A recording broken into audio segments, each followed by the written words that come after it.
Assalamualaikum warahmatullahi wabarakatuh.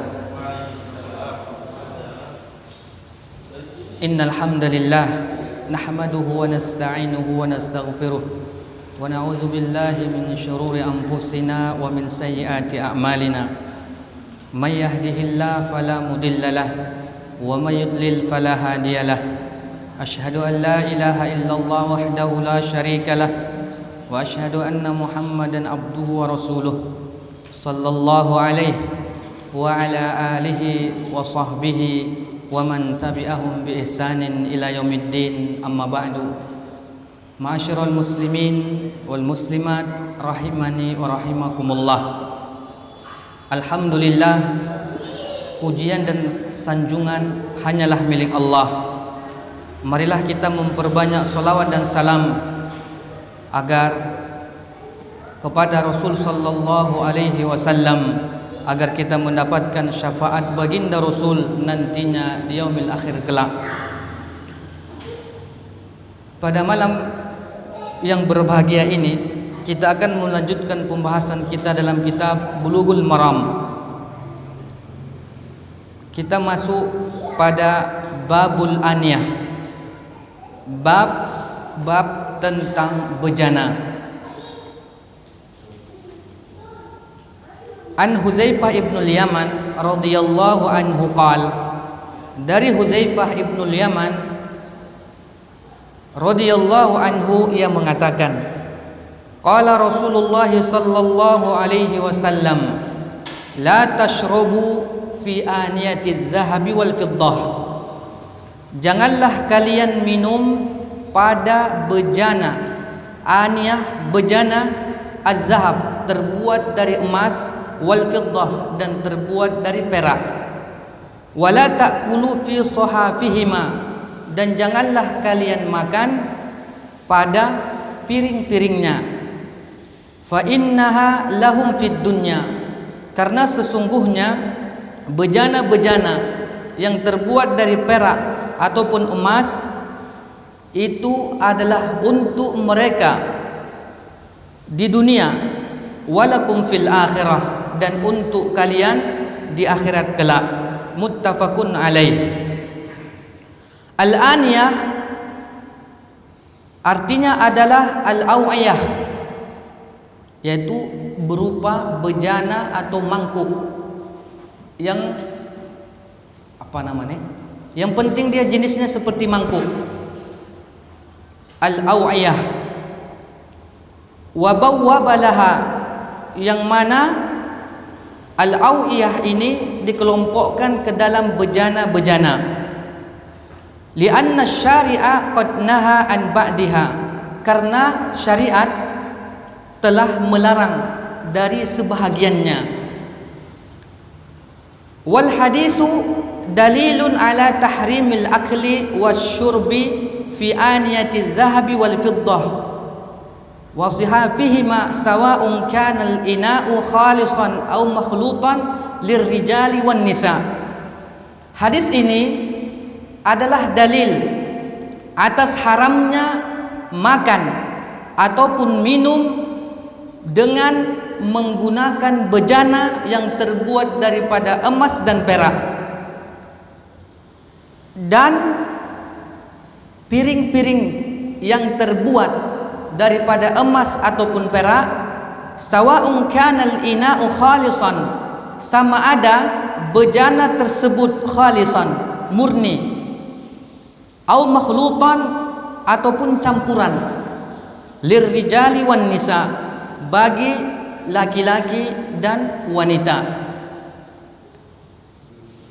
Walaupun kita misalnya orang kaya atau orang kaya baru, harta kita melimpah, kemudian kita ingin membuat cangkir atau mangkuk atau piring kita dari emas, maka ini diharamkan, baik digunakan oleh laki-laki ataupun perempuan.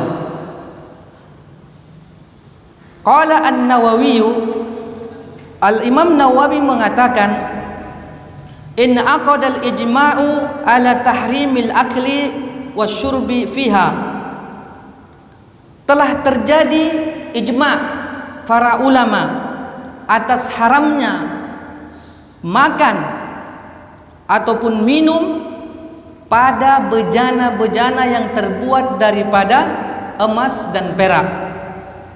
Wa dzakarul musannif, dan penulis juga pengarang kitab Bulughul Maram juga menyebutkan hadal hadis fi babil aniyah, bahwasanya hadis ini terdapat dalam bab bejana, li ifadati tahrimil wudu fi aniyati dzahabi wal fiddah. Kenapa penulis menyebutkan hadis ini di dalam bab taharah? Karena apa?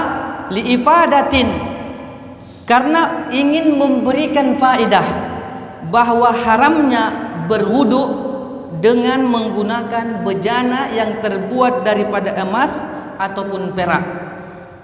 Walaupun nanti misalnya masjid yang tercinta ini nanti kaya raya, jangan pula nanti dibuat tempat wudu kita itu terbuat dari emas ataupun perak.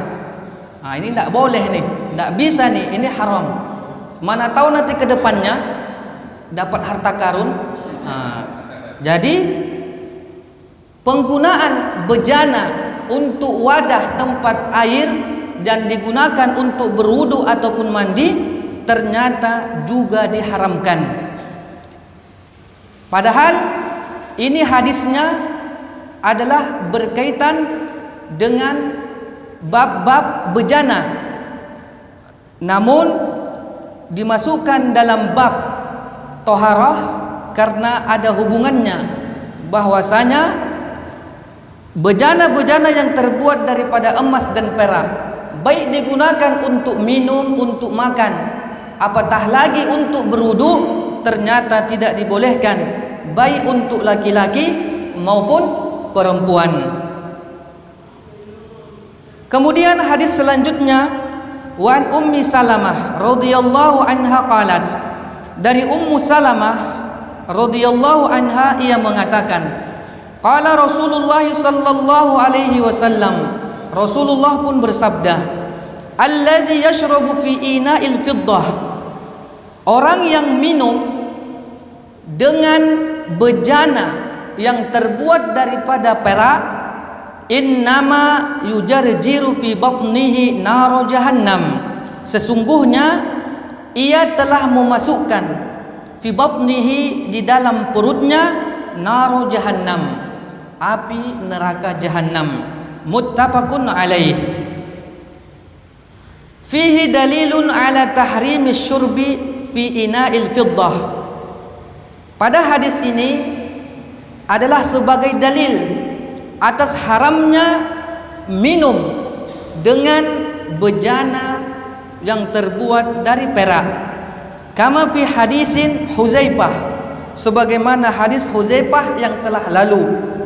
Wa qauluhu, yang mana ia menyebutkan, innama yujarjiru fi batnihi nar jahannam, sesungguhnya ia telah memasukkan ke dalam perutnya api neraka jahannam. Qaulihi ta'ala, seperti firman Allah tabaraka wa ta'ala, innal ladzina ya'kuluna amwalal yatama zulma, sesungguhnya orang-orang yang memakan harta-harta anak yatim secara zalim, innama ya'kuluna fi butunihim nara, sesungguhnya mereka makan api yang ada di dalam perut mereka. Wasayaslawna sa'ira, dan mereka akan masuk ke dalam api sa'ira yang menyala-nyala. Ternyata Allah tabaraka wa ta'ala juga mengingatkan kepada kita, apabila kita makan harta anak yatim secara zalim, maka seolah-olah kita telah memakan api dan ia masuk ke dalam perut kita. Kemudian hadis selanjutnya yang ke-16, an Ibni Abbas radhiyallahu anhuma qal, dari Ibnu Abbas radhiyallahu anhuma ia berkata, qala Rasulullah sallallahu alaihi wasallam, Rasul sallallahu alaihi wasallam pun bersabda, idza dubigha al-ihabu faqad tahura. Apabila disamak kulit, faqad tahura, sungguh ia telah suci. Akhrajahu Muslim, dikeluarkan oleh Imam Muslim, wa indal arba'ah, dan hadis yang diriwayatkan oleh imam yang empat, ayyuma ihabin dubigha, kulit mana saja yang telah disamak maka ia suci. Al haditsu lahu sababun, hadis tersebut memiliki sebab atau yang disebut dengan asbabul wurud. Wa huwa annahu sallallahu alaihi wasallam marra bisyatin mayyitatin limaimunah. Rasul sallallahu alaihi wasallam pernah suatu ketika melewati bangkai kambing milik Maimunah. Faqal, maka Rasulullah pun berkata, ala istamta'tum biihabiha, apakah kalian tidak memanfaatkan kulitnya? Fa inna dibaghal adimi tahuruhu, karena sesungguhnya menyamak kulit dapat menjadi suci. Warawa al-Bukhari, dan dikeluarkan atau diriwayatkan oleh Imam Bukhari min hadis, dari hadis Saudah. Qalat, ia mengatakan, matat lana syatun, kambing kami telah mati. Fadabagna maskaha, kemudian kami pun menyamaknya atau menyamak kulitnya. Summa mazilna nantabidhu fih, kemudian kami pun senantiasa menggunakannya atau menggunakan untuk rendaman anggur. Hatta sara shannan, hingga menjadi tempat air ataupun geriba yang telah usang. Wal hadithu dalilun ala anna dibagha mutahhar li jildil maitah, dan hadis ini adalah dalil atas bahwasanya menyamak dapat mensucikan untuk kulit. Wa annahu yusta'malu fi al-yabasat atau al-yabisat wal ma'iat, dan sesungguhnya rendaman ataupun digunakan dalam keadaan kulit yang kering, al-yabisat, kulitnya kering, wal ma'iat, ataupun kulitnya basah. Maknanya adalah apabila kita mendapatkan kulit kemudian kita samak, maka kulit itu menjadi suci, baik kulitnya sedang kering ataupun sedang basah.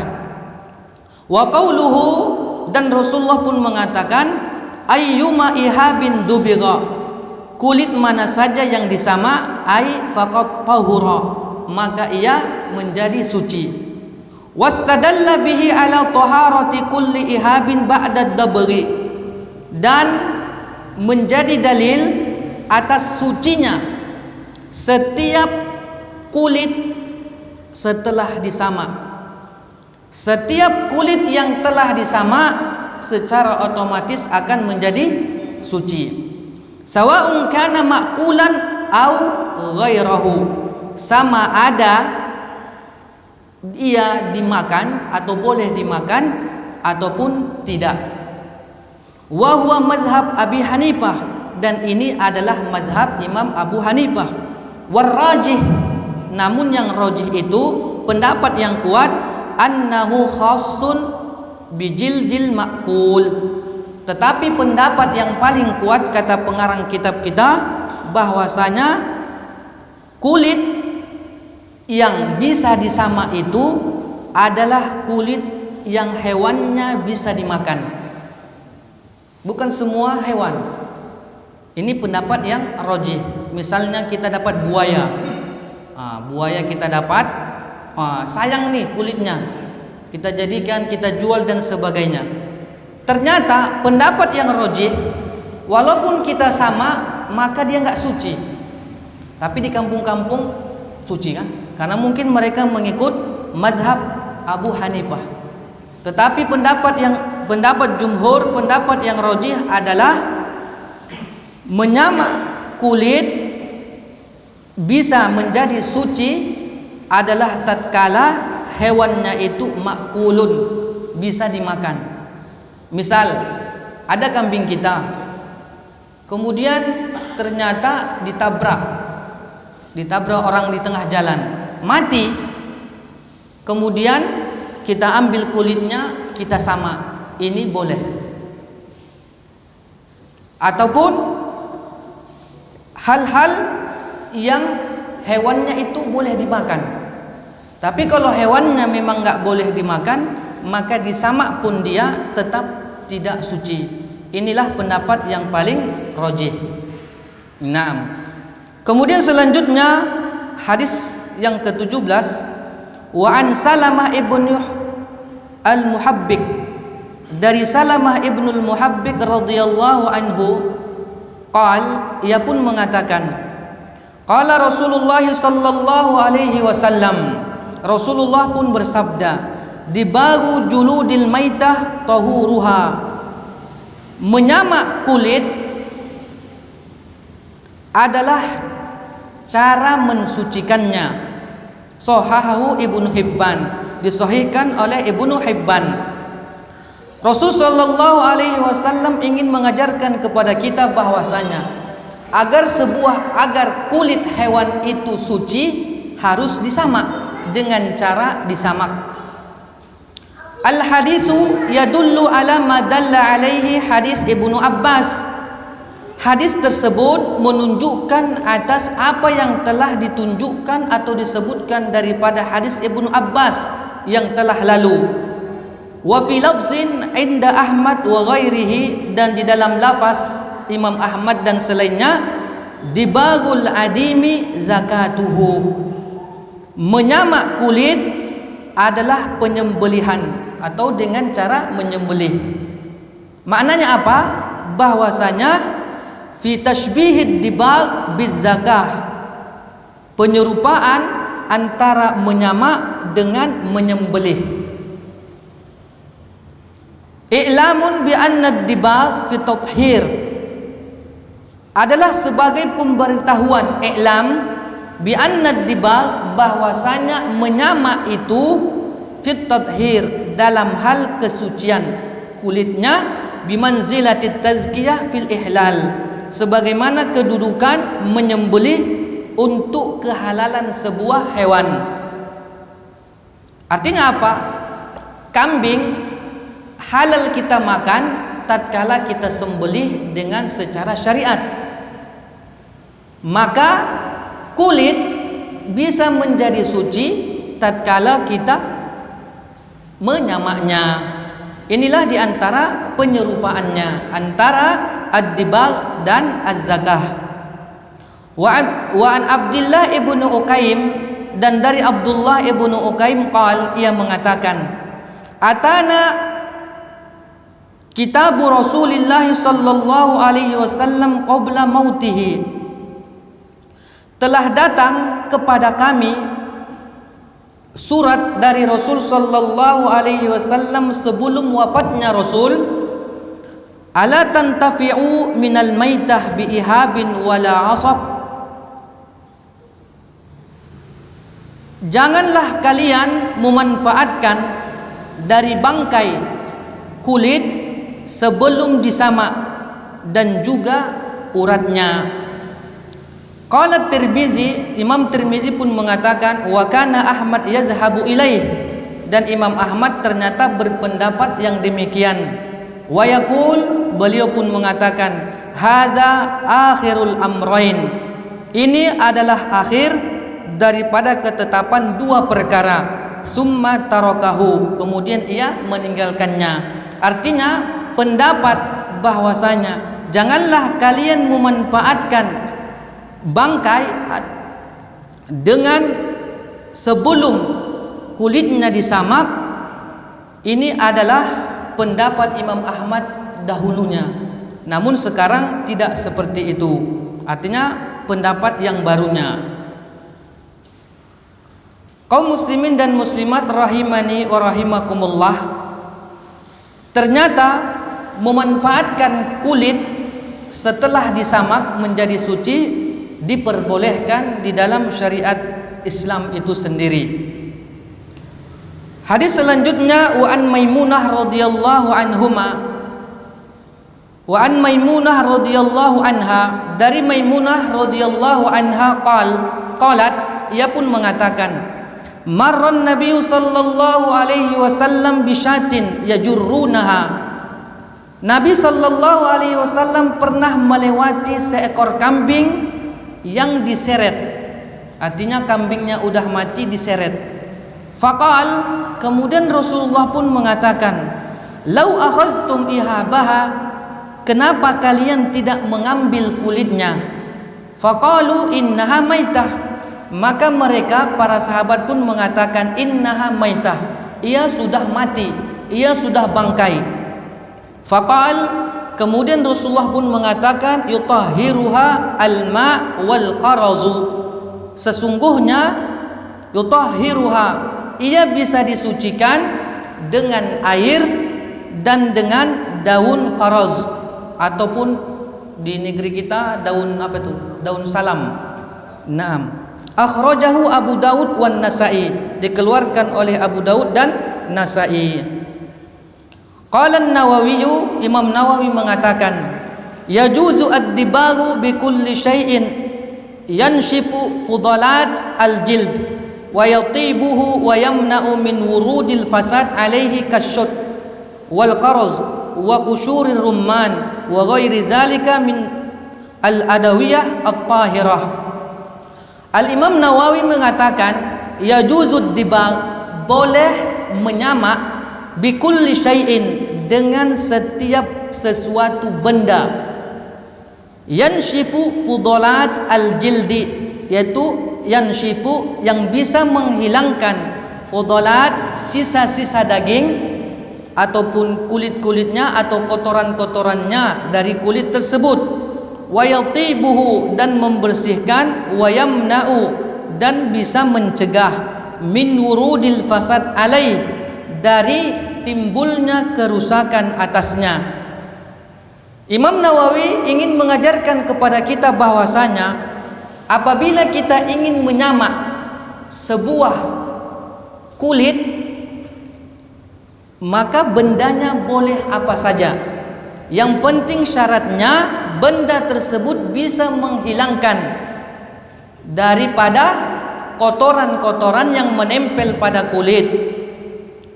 Kemudian benda tersebut bisa mencegah dari timbulnya kerusakan. Kasyuti, seperti syut. Di sini disebutkan nabat tayyib ar-rih, yadbagu bih. Asyud di sini adalah tumbuhan yang berbau harum. Yadbagu bihi, digunakan untuk menyamak. Kasyud, apa lain? Enggak ada di Indonesia kayaknya. Wal qaraz, dan qaraz atau daun salam. Antum pernah Pak menggunakan daun salam? Memasak, untuk memasak ya. Nah, jadi nanti digunakan untuk menyamak bisa. Wa kusyurur rummal, wa kusyurur rumman, dan kulit buah delima. Kulit buah delima itu bisa digunakan untuk menyamak. Wa ghairu dzalika minal adawiyah at-tahirah, atau yang selain demikian dari obat-obatan yang suci. Ternyata kesimpulan daripada untuk menyamak benda-bendanya bebas. Ini adalah menurut pendapat Al-Imam An-Nawawi. Boleh apa saja benda kita jadikan alat untuk menyamak, untuk mensucikan kulit tersebut. Di sini disebutkan seperti asyud atau daun salam, kulit buah delima, ataupun obat-obatan yang memang ampuh atau sudah teruji bisa mensucikan. Kalau sunlight nggak tahu, nggak ada semua. Bisa nggak ya? Sunlight, Rinso, Backlin. 6. Yang penting apabila obat-obatan tersebut sudah diakui bisa untuk mensucikan, untuk membersihkan. Tapi kalau Backlin memang udah teruji membersihkan pakaian, diputihkannya. Dan sedangkan yang lain belum ketahuan. Kemudian selanjutnya yang ke-19, hadis ke-19.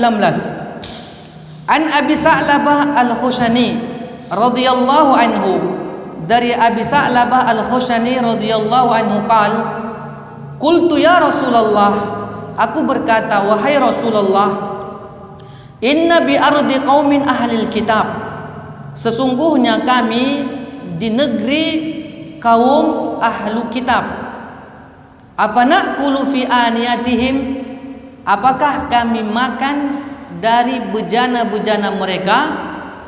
Qal, maka Rasulullah pun mengatakan, la ta'kulu fiha, janganlah kalian makan dengan bejana mereka, illa, kecuali alla tajidu ghairaha, kecuali jika kalian tidak mendapati selainnya atau tempat selainnya. Kalaupun memang kalian mendapatinya, faghsiluha wa kulu fiha, maka bersihkan dulu, sucikan dulu, cuci dulu, kemudian makanlah dengannya. Muttafaqun alaih. Istadalla bihi ala najasati aniyati ahlil kitab, menjadi dalil atas najisnya bejana-bejana ahlul kitab, bijawazi aklihim al-khinzir, karena jawaz aklihim, mereka membolehkan makan khinzir, makan babi, wa syurbihim, dan minum dengannya, al-khamar, yaitu khamar. Orang-orang ahlul kitab, karena mereka kebiasaan mereka menggoreng atau BPK, babi panggang karo. Biasanya mereka menggunakan bejana-bejana untuk itu, ataupun B1 atau B2 itu mereka gunakan. Dan cangkir-cangkir mereka, gelas-gelas mereka gunakan untuk minum khamar. Ini udah kebiasaan mereka. Kalau di Medan namanya susu Medan. Susu Medan. Tua. Nah, susu Medan. Nanti belum dijelaskan sebelum.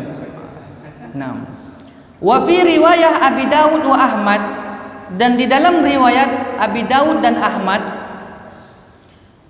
inna nujawiru ahlal kitab, kami hidup berdampingan dengan ahlul kitab, wa hum yadbahuna fi qudurihim al-khinzir, dan mereka memasak dengan periuk, atau mereka memasak babi dengan periuk-periuk mereka, wa yashrabuna fi aniyatihimul khamar, dan mereka minum khamar dengan bejana-bejana mereka. Faqala Rasulullah sallallahu alaihi wasallam, maka Rasulullah sallallahu alaihi wasallam pun mengatakan, in wajadtum ghairaha, jika kalian mendapati selainnya, kalau bisa mendapatkan bejana selain itu, fala ta'kulu fiha, maka janganlah kalian makan dengan menggunakan bejana mereka. Al-hadis adalah sebuah hadis. Nah, di sini Rasul sallallahu alaihi wasallam ingin mengatakan kepada kita bahwasanya kita kan sudah tahu B1 ataupun B2. Kalau B1 biang, bahasa Bataknya. Kalau bahasa Indonesianya anjing. Makanya dia B1, biang 1. B2 babi. Apabila kita memiliki tetangga, yang tetangga itu memiliki lambang tambah itu, misalnya kita punya tetangga, yaitu tetangga kita banyak makan babi ataupun anjing misalnya. Ataupun mereka adalah saudara kita, misalnya keturunan kita, mereka Nasoro ataupun selainnya, kemudian kita bertandang ataupun ziarah kepada mereka. Kita tahu bejana-bejana mereka, periuk mereka, sulip mereka, gelas, mangkuk dan sebagainya, kita tahu mereka gunakan untuk menggoreng B1 atau B2. Nah, kemudian kita mau makainya, kita mau makainya menggoreng ayam, karena kita bertandang, kita nggak boleh makan B1 B2, maka kita pinjam bejana mereka. Maka di sini Rasul Shallallahu Alaihi Wasallam mengatakan faghsiluha, cuci dulu. Artinya karena itu adalah B1 sama B2, dia itu adalah najis mughallazah, najisnya berat, ya memang harus disamak. Faghsiluha, cuci dulu dia, disamak. Nah, dicuci atau disamak. Tapi kalau mereka menggoreng ayam, enggak lah. Menggoreng kambing enggak. Ini karena memang babi itu atau B1 sama B2 itu yang mereka goreng dengan menggunakan bejana. Makanya di sini disuruh. Ya sama dengan juga tatkala kita menyentuh daripada B1 atau B2 itu kan disuruh kita menyamaknya. Apalagi digunakan untuk menggoreng atau untuk menyambal, membakar, memanggang dan sebagainya. Maka Rasulullah mengatakan faghsiluha, maka cucilah ia. Yang sebagaimana ulahunna, yang pertama dengan turab, dengan tanah ataupun dengan tanah liat. Kemudian 6 basuhan yang lain dengan air biasa. Kemudian Rasulullah wa kulu fiha, kemudian setelah itu kalian makanlah. Nah, kalau ingin menyamak daripada B1 sama B2 ini tidak bisa dengan alat-alat yang kita sebutkan tadi atau benda-benda yang seperti menghilangkan atau mensucikan kulit. Beda samaknya.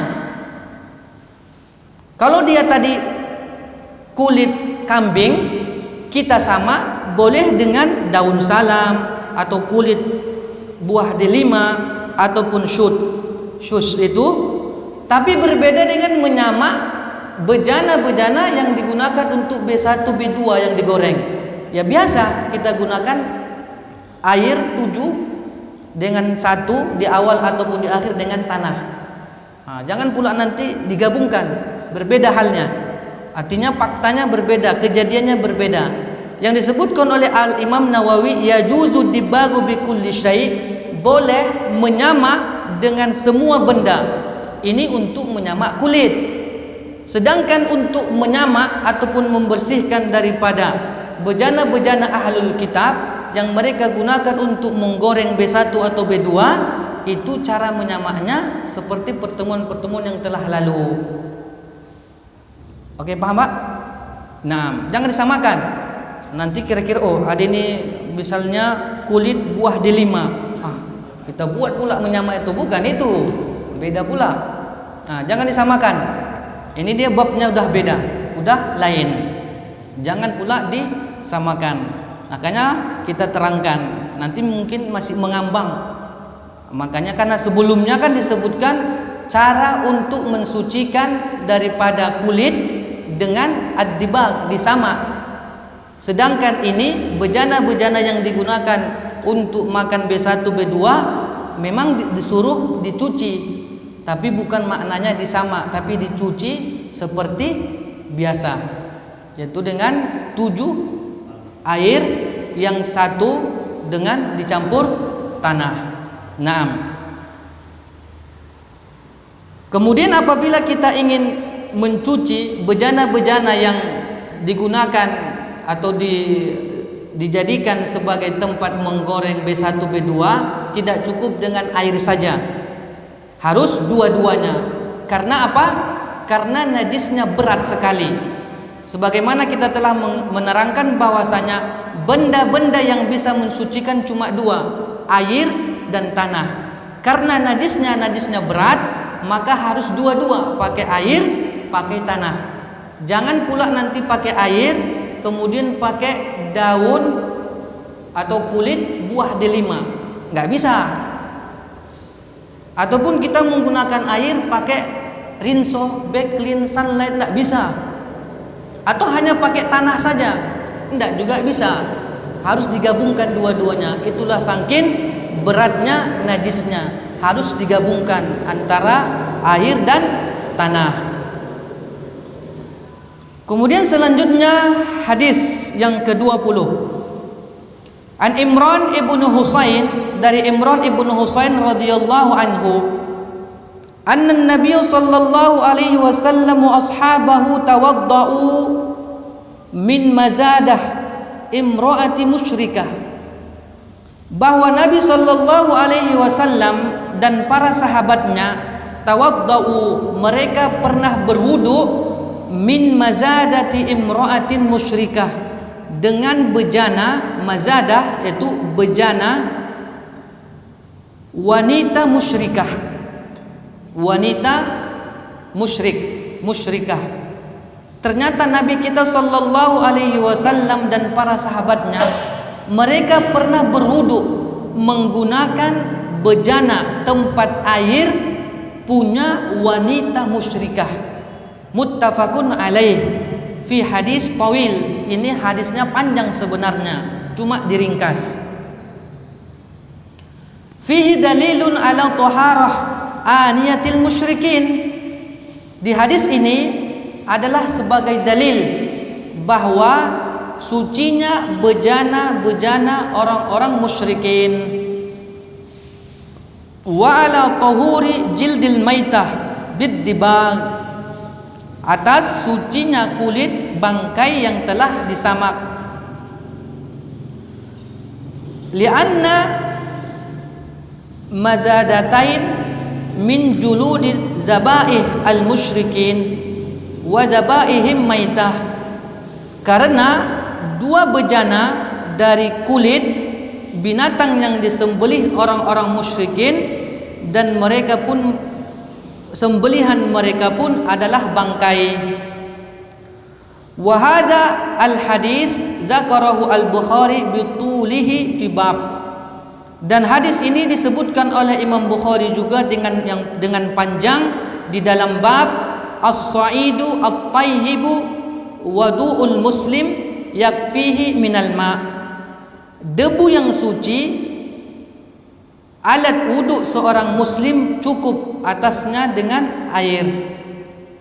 Maksudnya bahwasanya ternyata pada dasarnya bejana-bejana orang-orang musyrik, orang-orang ahlul kitab itu toharah ataupun suci pada dasarnya, kecuali mereka gunakan untuk memanggang, menggoreng B1, B2.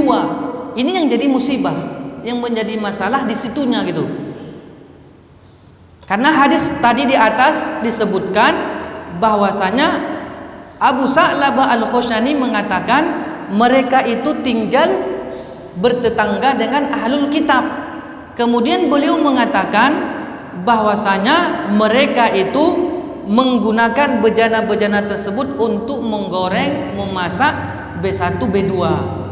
Nah, ini yang menjadi masalah. Makanya Rasulullah menyebutkan bahwasanya janganlah kalian makan menggunakan bejana yang telah mereka gunakan untuk menggoreng, memasak, memanggang B1, B2.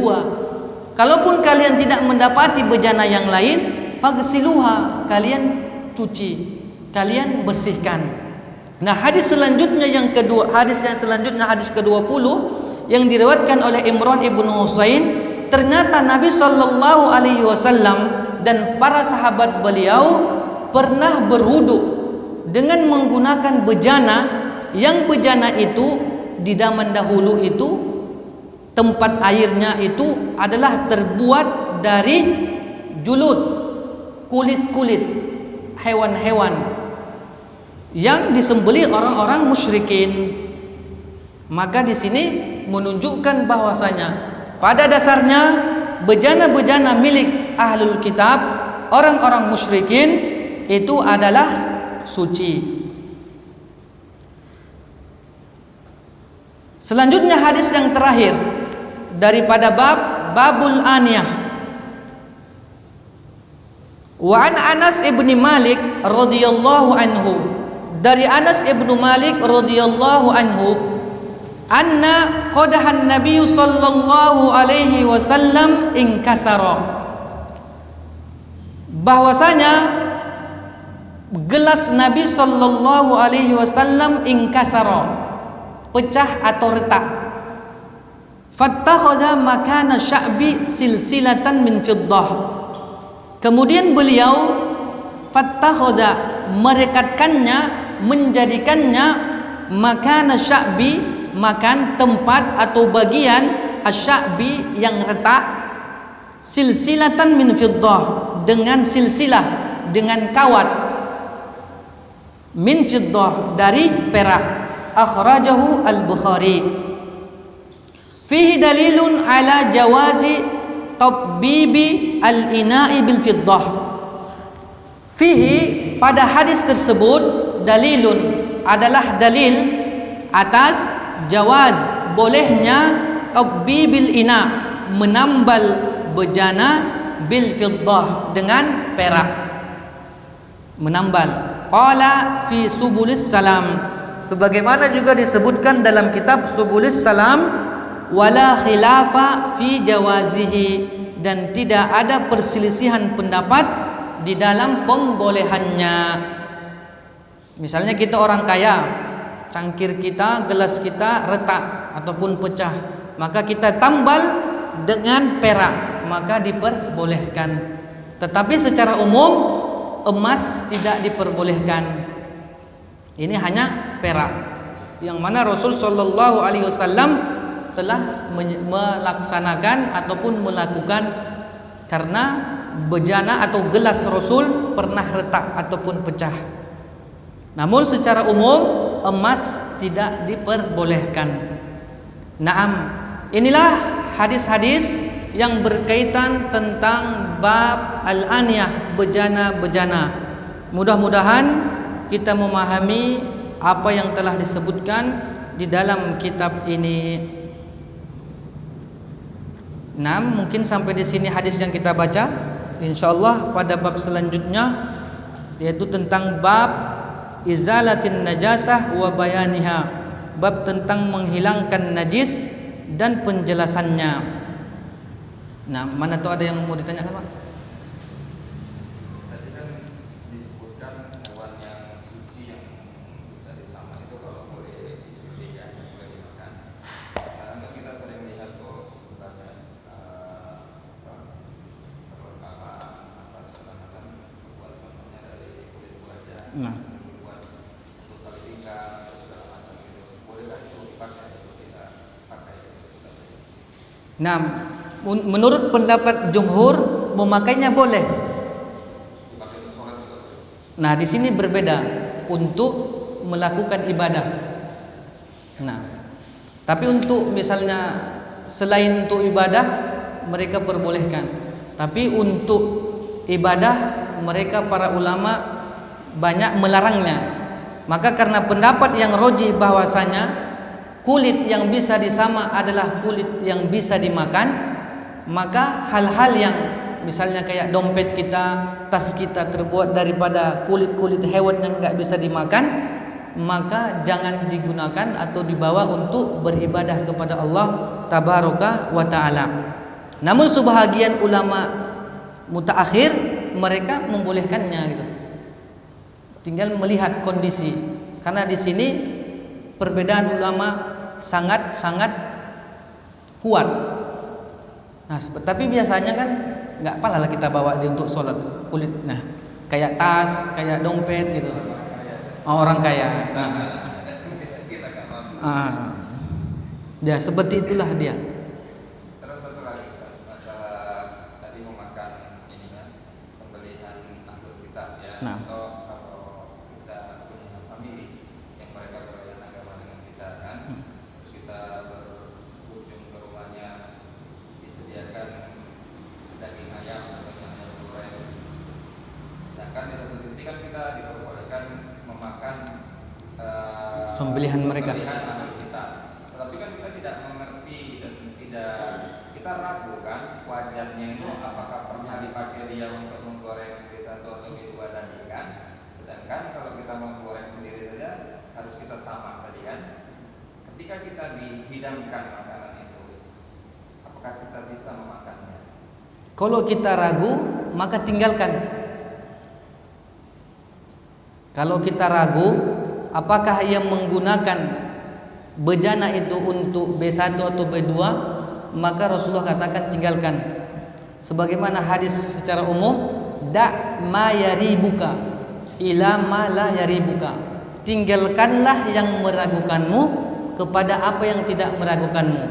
Kalau kita ragu, ngapain kita gas juga? Karena memang Rasul mengatakan la ta'kulu fiha. Larangan awalnya jangan kalian makan illa, kecuali tidak lagi mendapatkan. Nah, apalagi ragu, udah saudara kita, ragu pula kita. Nah, kacaulah 2 kali lipat. Udah saudara kita ragu pula. Masa gerak-geriknya kurang tahu kita kan, gawat juga ini pemilih ini. Iya, karena saudara. Nah, makanya lebih amannya kita menggunakan hadis tersebut, da' ma yaribuka. Tinggalkan aja yang meragukan. Apalagi udah saudara kita, ragu juga kita, adalah lebih bagus enggak udah. Lebih baik beli KFC atau kita bandari dia. Daripada dia capek-capek masak, bagus kita ajak dia langsung. Kita traktir. Wallahu a'lam bishawab. Itu untuk keselamatan aja Pak gitu. Nah, pendalilan jumhur tentang bahwasanya lebih mereka lebih condong sesuatu yang boleh dibak itu atau disamak itu adalah yang makbul, itu apa Ustaz? Sehingga kiasnya Abu Hanifah itu bisa terlengserkan. Apakah karena jumlahnya jumhur atau apa yang istidlal kuatnya? Nah, yang pertama bahwasanya hadis-hadis yang telah lalu, pertama kita sebutkan bahwasanya Nabi Shallallahu Alaihi Wasallam pernah melewati kambing yang mati.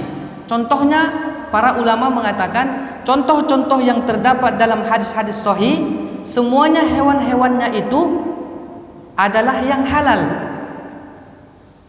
Sebagaimana tadi hadis telah kita sebutkan bahwasanya Nabi Shallallahu Alaihi Wasallam marra bisyatin maitah, pernah melewati bangkai kambing li Maimunah, milik Maimunah. Ini satu. Kemudian begitu juga disebutkan daripada hadis Saudah, matat lana syatun fadabagna maskaha. Ada kambing juga yang mati, kemudian kami samak kulitnya dan kami gunakan, maka Rasulullah membolehkan. Nah, ternyata hadis-hadis yang berkaitan tentang menyamak itu dia jelas. Hadisnya banyak, sahih dan yang lainnya. Dan hadis-hadis sebelumnya juga Rasul Sallallahu Alaihi Wasallam menggambarkan bahwasanya tidak pernah ada hewan yang nggak dimakan dilakukan untuk disamak, baik dia di masa sahabat, mungkin akhir-akhir ini aja yang Imam Mazhab Abu Hanifah melakukannya, mungkin karena pendapat beliau. Nah, inilah dia makanya para ulama lebih mendekati bahwasanya untuk menyamak kulit itu haruslah hewan makul yang halal dimakan. Wallahu a'lam bishawab. Karena apa? Mungkin karena memang sebenarnya ini kan dia babnya masih dalam bab toharah, bab wudu, tentang kebersihan. Orang-orang dahulu menyimpan air di perjalanan, membawa bontot namanya apa ya, membawa bekal. Mereka gunakan itu kulit-kulit, menyimpan air, makanan. Nah, kulit-kulit inilah yang menjadi permasalahan. Apakah dia najis atau tidak? Bahkan ada sebahagian sahabat mengatakan Rasulullah pernah melewati seorang sahabat yang ia menggiring atau menyeret bangkai hewan kambing tersebut. Kemudian malah Rasul sallallahu alaihi wasallam pun mengatakan, kenapa tak digunakan kulitnya? Maka para sahabat pun mengatakan, innaha maitah, itu udah bangkai gitu. Nah, ternyata itu bangkai, memang bangkai, tapi bisa digunakan kulitnya. Untuk apa nanti? Itulah dia tempat yang disebut dengan entah apalah mereka bilang, gentongnya, kendinya, tempat-tempat itu. Ini sebenarnya adalah untuk nantinya berbicara tentang toharah, bersuci. Nah, air tersebut, air yang ada di dalam kulit yang telah disamak, apakah suci apa tidak? Ini nanti kaitannya. Karena sebelumnya juga disebutkan benda-benda atau bejana-bejana yang terbuat daripada emas dan perak. Ternyata apabila kita gunakan untuk menyimpan air, tidak diperbolehkan. Namun masuklah hadis selanjutnya. Pengarang kitab Bulughul Maram memasukkan tentang kulit-kulit yang dijadikan untuk menyimpan air. Ini ternyata diperbolehkan dan sebagainya. Wallahu alam bissawab. Seperti inilah dia kejadian ataupun pendapat yang rajih di kalangan para ulama. Nah,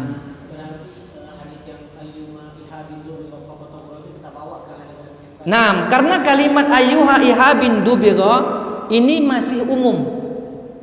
Artinya kulit mana saja yang telah disamak maka dia suci. Maknanya adalah secara umum, dan memang orang-orang Arab mengenal kulit yang bisa dijadikan, yang mereka senantiasa gunakan untuk menyimpan air. Kalau enggak dari pala kambing, unta, atau yang sejenisnya. Enggak pernah kita dengar ada mereka buat kulit buaya misalnya, ataupun apalagi ular atau yang lainnya. Karena memang hadis ini masih umum. Ayyuma ihabin dubigha, kulit mana saja.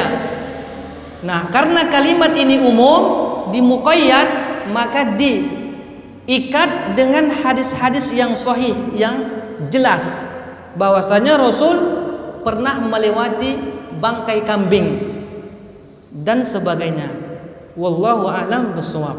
Nah, seperti inilah mereka para ulama mengambil istidlal dari hadis-hadis yang khusus. Mungkin mazhab atau Abu Hanifah mengambil dalil umum tadi, karena kalimat ayyuhuma ihabin duriba faqad tahur, maka mungkin inilah hadis yang dipakai Abu Hanifah. Yang kita tahu Abu Hanifah itu ya dia imam mazhab, tapi sedikit hafalan hadisnya. Sebagaimana biografi beliau tatkala dibaca, dia lebih banyak berpendapat daripada mengikuti daripada hadis-hadis Rasul sallallahu alaihi wasallam. Berbeda dengan Imam Malik, Imam Syafi'i, Imam Ahmad. Kita mengetahui Abu Hanifah dia lebih banyak beristinbat dengan istinbatnya sendiri, dengan kaidah-kaidah fikih, usul fikih dan sebagainya. Wallahu a'lam bissawab. Nah, seperti itu. Nah, melebar sedikit dari pertanyaan beliau tentang tadi yang mengatakan bahwasanya seperti kulit buaya boleh dijadikan lembek, terus ikat pinggang. Pernah belajar tentang kaidah yang mengatakan apa saja yang tidak boleh dimakan, tidak boleh diperjualbelikan, itu gimana, Ustaz? Nah, benar. Kaidah seperti itu benar. Memang pada dasarnya hewan yang haram dimakan maka samanuhu haram, maka harganya pun haram, jual belinya pun haram. Nah, yang menjadi masalah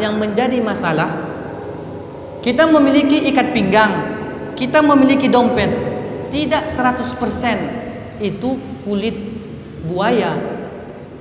Itu campurannya. Mungkin di depannya aja, di atasnya. Sedangkan yang di apa itu kan dia kayak busa. Apa namanya, lapisannya. Nah, di sini mungkin para ulama agak berbeda pendapat. Apakah dia khalisan, dia murni kulit buaya? Kalau murni kulit buaya kayaknya susah lah ya, kayak mana ya? Ya kayak kulit kambing yang gedebong-gedebong untuk beduk itulah. Kayak mana mengapa itu menjadikannya agak susah kayaknya menjahitnya. Karena mungkin ada lagi nanti bahan-bahan yang ya kita tahulah dompet ataupun ikat pinggang itu enggak asli semua itu. Nah, dia mungkin makhlutan, dia dicampur. Nah, disinilah mungkin sebahagian para ulama-ulama kontemporer mengkait-kaitkannya atau mengambil dalil seperti itu dasar. Nah, memang pada dasarnya memang semua hewan yang haram dimakan sama nuhu haram juga, jual belinya juga haram. Nggak bisa kita pungkiri. Kecuali untuk pakan hewan. Misalnya kita punya ikan lele, pakannya haram, boleh kita jual belikan. Ini berbeda, kondisinya berbeda. Nah, maka apabila nanti ikan lele kita itu memakan daripada benda-benda yang haram, ini yang disebut dengan hewan jalalah. Nah, apabila kita ingin menjual nanti ikan lele ini, kita harus karantina dulu dia. Kita kasih makanan yang halal, baru boleh kita jual. Nah, ke sini nanti masuknya dia. Nah, tapi kalau misalnya dia apapun yang haram itu kita beli, ada daging babi misalnya, kita beli, tapi bukan kita makan, untuk hewan ternak itu, maka ulama mengatakan diperbolehkan. Nah, ini dia. Nanti masuk nanti dalam kaidah-kaidah usul dan qawaid fikihnya lebih mendalam. Nah, dia seperti itu. Wallahu a'lam bishawab. Ini masalah dengan nyawa, dengan daun salam, kulit lima, setahu Anas itu dari dulu Ustaz, karena baru tahu ini. Ya. Pakai garam Ustaz. Biasanya kalau di kampung itu pakai garam dan rendam. Nyawa kulit kayak kulit rumah, kambing pakai garam. Apa boleh enggak? Ya, mungkin yang penting dia disebutkan juga disebut wa ghairu dzalika, dan yang selainnya minal adawiyah at-tahirah, dari obat-obatan benda-benda yang bisa memang dianggap dia bisa mensucikan, tidak masalah. Ana pun nggak pernah melakukan ini, jadi kurang tahu juga. Gitu maksudnya. Ada pemilih kan. Kalau ada itu dia nambah kulit itu. Jadi ada tengok rendam pegang untuk menghilangkan apa sisa-sisa daging kulit ini. Nah, tunggu dulu. Di sini sebenarnya digunakan itu untuk menyamak sebenarnya. Kan disebutkan dia di sini bahwasanya kalau hewan itu udah kita sembelih, itu udah suci kulitnya. Yang jadi masalah kambingnya itu nggak sempat kita sembelih, mati dia tenggelam, ketak tabrak. Ini yang baru disama gitu loh Pak. Makanya disebutkan di sini pentashbihannya, penyerupaannya antara ad-dibag dengan bidzakah, menyamak dengan sesembelihan. Apabila kini ada kambing, kita sembelih secara syar'i, kulitnya udah suci. Seperti itu. Itu sebetulnya. Baru sedangkan yang hadis-hadis yang lewat, Rasulullah itu melewati bangkai-bangkai kambing. Namanya udah sebut bangkai. Ya berarti dia matinya mati kata. Matinya nggak betul gitu. Ini yang maknanya gitu, harus dikasih bawahi Pak gitu. Kalau dia halal berarti bahasa bersama ya. Kalau sama itu yang bangga tadi ya. Tapi di kampung kan sama juga. Nah, itulah dia maksudnya. Makanya di sini dia harus jeli kita melihatnya gitu. Makanya kalimat di sini disebutkan dia, makanya dia tashbihud dibag bidzakah, penyerupaan antara sama itu dengan menyembelih gitu. Makanya disebutkan i'lamun sebagai pemberitahuan bi anna dibag fit tadhhir bi manzilati tazkiyah fil ihlal. Itu dia sebenarnya. Kalau masalah pakai garam, pakai apa itu kurang tahu nah. Yang penting kok menurut kampung itu bisa lah.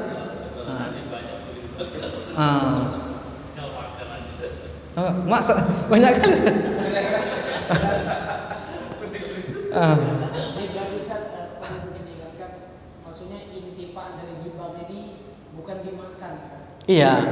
Nah, memang bukan untuk dimakankan, untuk digunakan dia untuk wadah bejana untuk menyimpan air. Kalau untuk dimakan itu ada barang haji. Ya dijual. Nah, makanya dia nggak harus disamak kan? Maksudnya itu kikil lah. Nah. Berarti yang itu udah jadi pakai nggak boleh dimakan. Dia seperti itu dia. Karena dia haram. Tapi digunakan boleh sebagai bejana dan sebagainya. Mungkin itulah yang bisa kita sampaikan. Nah, kita tutup dengan doa kepada majelis. Subhanakallahumma wa bihamdika asyhadu an la ilaha illa anta astaghfiruka wa atubu ilaik. Assalamualaikum warahmatullahi wabarakatuh.